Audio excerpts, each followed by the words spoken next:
I want you to read from your book once more, please. Sure. And we are hoping you will read your chapter, Why I Love Being a Black Girl, which just conjures up all the cornrows with beads on the end and how I felt when Lemonade came out. That was a very black girl moment. That was a moment where I was like, We were texting each other. yes. I was like, Jay-Z, what you do? But Austin, then I was like, America, what you do?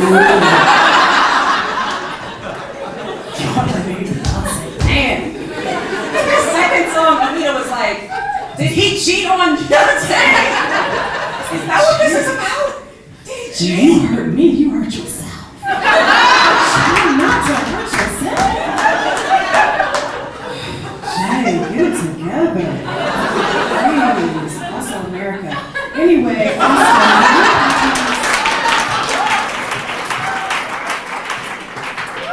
will you please share with us a little bit more from I'm Still Here? Share with us a few of the reasons why you love being a black girl. There's some things you let the professionals do. This is one of them. Thank you, Sharon. Why I love being a black girl.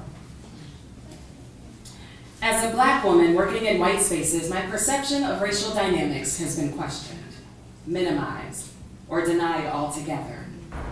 Over time, the experience of not being believed, especially by people I thought were my friends, wore away my sense of self. As I entered the professional world and sensed this happening to me, it became vital to remind myself daily of why I love being a black girl. I am enlivened by the stories of survival. Even though white folks tried to steal our histories, our lives, our labor, our culture, our origins, we recover the records. We find the census, the photos, the certificates, the inscriptions. Thanks to my grandmother, I am filled with stories of triumph over slavery, over lynching, over Jim Crow, because our dignity was too strong to crush. I have felt the cast iron pot of my grandmother and held the Bible of my great-grandmother. I sit at the feet of my elders and listen to them honor our shared past.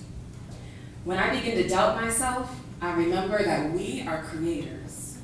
We are pioneers of language itself.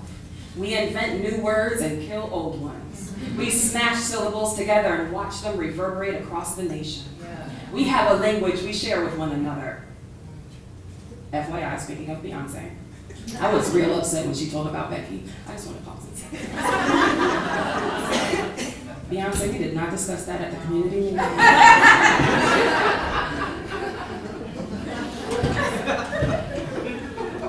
We have a language we share with one another. Though our words are stolen and often misused or misapplied, we know the depth of our vocabulary when used among ourselves. Our conversations are call and response. Someone uncolored might assume we're cutting each other off, interrupting. But all we did was move church outside the building walls. We will shout, yes, amen, and you better say that, in affirmation of one another.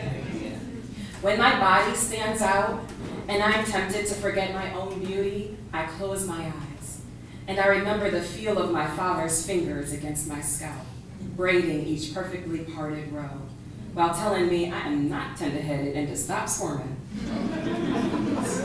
There was the cooling sensation of blue magic and pink lotion and the smell of hot curling iron as I learned about all the special things my hair can do. Natural or relaxed, braided or dreaded, twisted or knotted, cornrowed or weaved, our hair believes in being free to do what she wants. When I rub cocoa butter into my skin, I remember the warmth of my mother's hands when she used to tell me to get all the hidden spots behind my ankles and around my knees. The memories of her care for my body are a reminder of the care my body deserves. Black women are the backbone and muscle of every church I've attended. They are prophets speaking a word when it seems God is silent. They are hospitality, welcoming with food and kindness, with a seat at the table, with a place you can call home.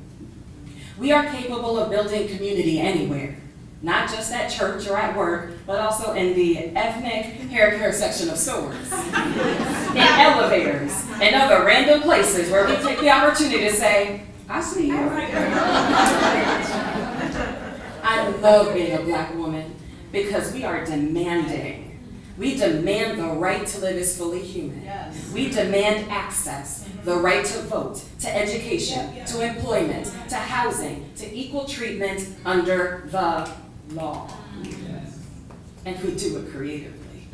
Sit-ins and die-ins, signs and songs, writing and filmmaking. We demand because our ancestors did. Yes. We demand because we believe in our own dignity. Yes. I could go on and on.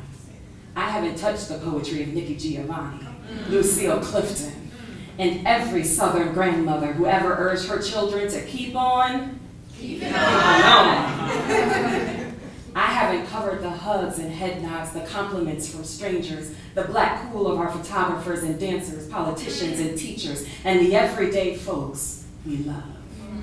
There is so much beauty to share, but my point is this: I love being a Black girl.